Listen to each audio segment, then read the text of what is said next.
Hello friends, welcome to learning SQL. और पिछले video में हमने डिस्कस किया था कि किस तरीके से हम मल्टीपल डेटा रोज को डिलीट कर सकते हैं। अभी आज के इस वीडियो में हम डिस्कस करेंगे कि किस तरीके से हम एसक्यूएल में अल्टर सिंटैक्स का यूज करके डेटा सेट को अपडेट कर सकते हैं।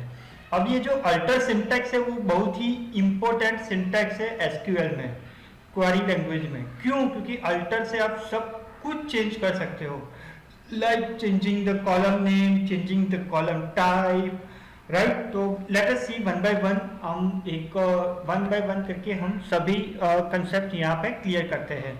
और आपकी इसके लिए यहाँ पे ये जो मैंने नोट्स बनाई है वहाँ पे जो भी मेरा सिंटैक्स है उसका मैंने डिफरेंट कलर कर दिया है, ताकि आपको पता चले कि ये ब्लैक कलर का डिस्क्रिप्शन है और ये ग्रीन कलर का मेरा सिंटैक्स है, राइट। क्योंकि यहाँ पे आप देखोगे तो सब ब्लैक कलर है, तो पता नहीं चल रहा है कि कौन सा सिंटैक्स है कौन सा डिस्क्रिप्शन है। तो यहाँ पे मैंने सिंटैक्स का कलर चेंज कर दिया है।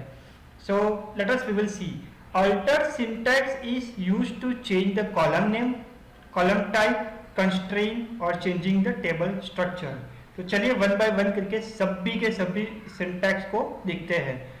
To add the column in our database, चलो अभी हमारे डेटाबेस में select star from customer table. अभी आपके इसके लिए मैंने क्या किया है, मैंने सिंटैक्स को ऑलरेडी टाइप करके रखा है ताकि टाइप करने में मेरा टाइम वेस्ट ना हो, ताकि वही टाइम में आपको एक्सप्लेनेशन में यूज कर सकूं। सो select star from customer table को सिलेक्ट करके मैं रन करूंगा।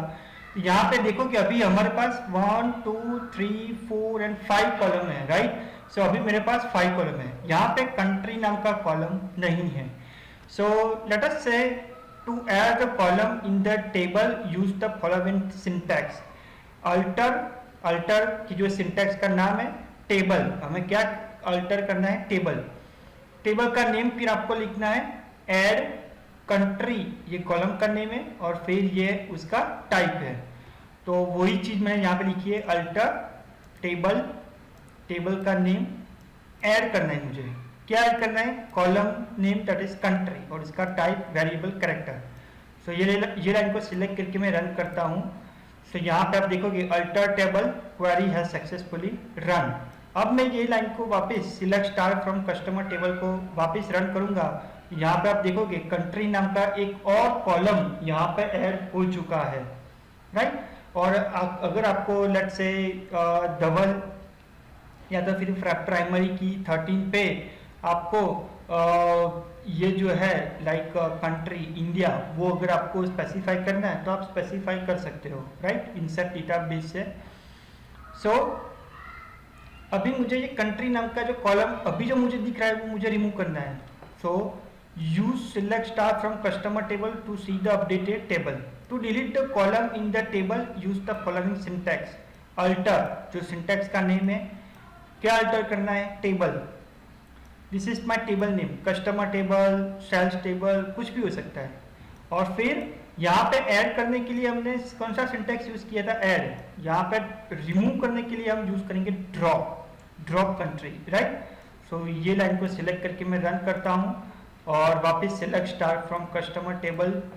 तो यहाँ पे आप देखोगे कि कंट्री नाम का जो कॉलम था वो रिमूव हो चुका है।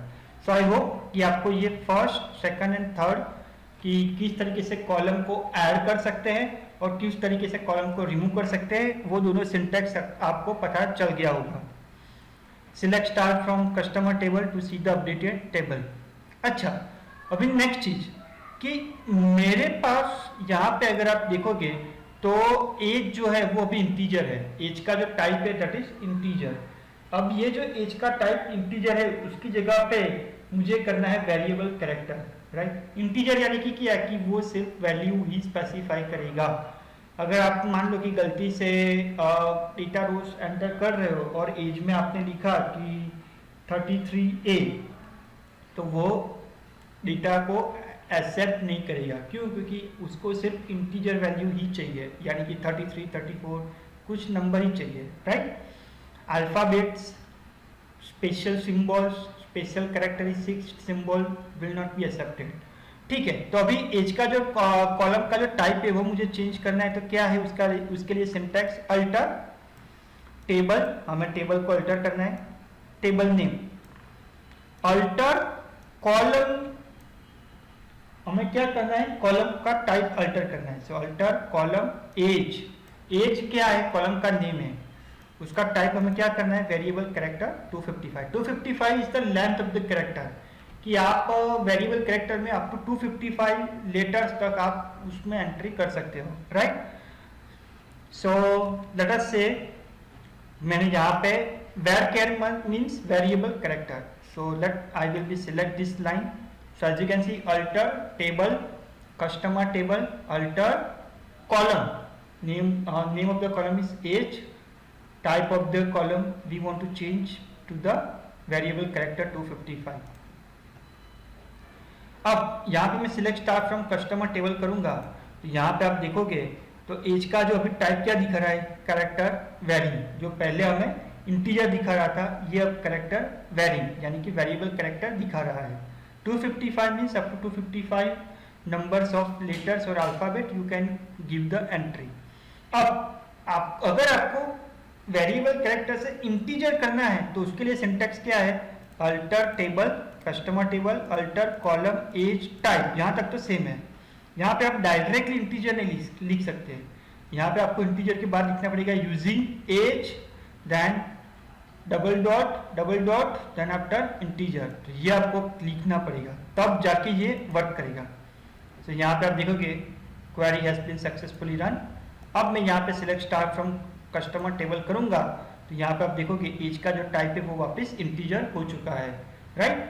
सो यहाँ तक तो सेम है, टाइप तक तो यहाँ पे वेरिएबल कैरेक्टर की जगह पे हम इंटीजर लिखेंगे, फिर using age, double dot and integer, right. So वही चीज मैंने यहाँ पे भी मेंशन किया है, alter table, customer table, alter column, age, type, integer, using this age, double dot integer.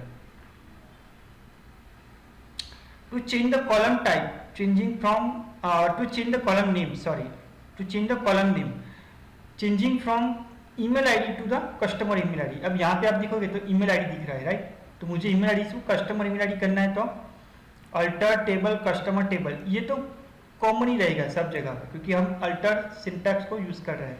अब हमें क्या करना है, रीनेम करना है।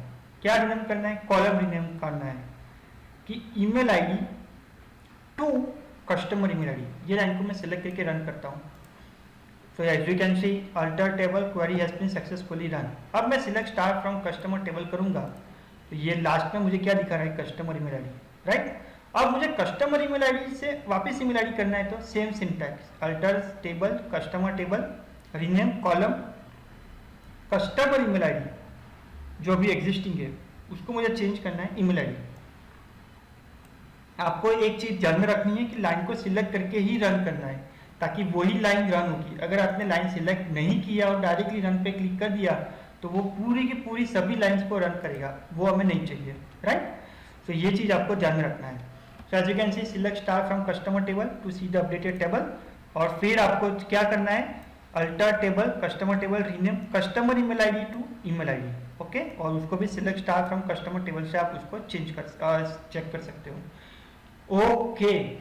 अभी नेक्स्ट जो है that is very most important, that is related to the not null. Not null यानी कि it must have any value. तो देखो not null means that column must have any value or text depending on the type of the column, either integer or variable character. If that column doesn't have any value or text, then SQL shows an error because that column is set to the not null.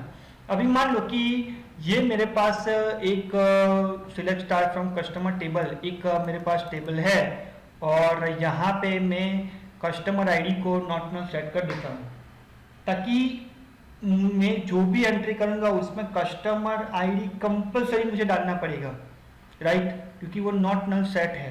अगर आपने customer ID नहीं डाला तो वो entry को accept नहीं करेगा। This are some advantages of the using database software like SQL, right, कि भाई आप जो एक्सेल में अगर डेटा सेट एंटर कर रहे हो और एसक्यूएल में डेटा सेट एंटर कर रहे हो तो दोनों में वास्ट डिफरेंस है।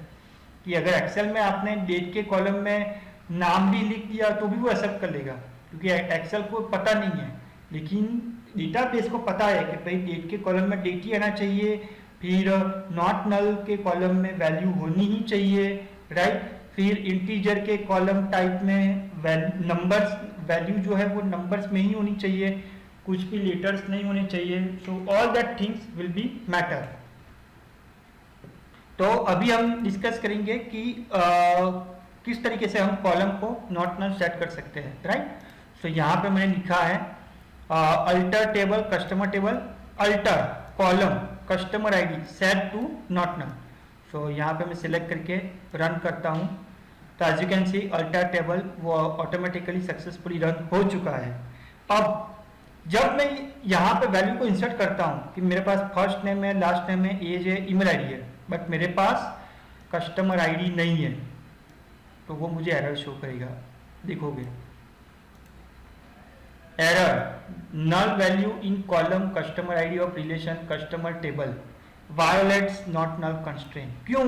क्योंकि आपने कस्टमर आईडी को नॉट नल सेटिस्फाई किया है, नॉट नल कंडीशन स्पेसिफाई की है, और उसमें आप नई एंट्री कर रहे हो तो उसमें कुछ वैल्यू ही नहीं डाल रहे हो, तो वो एक्सेप्ट नहीं करेगा।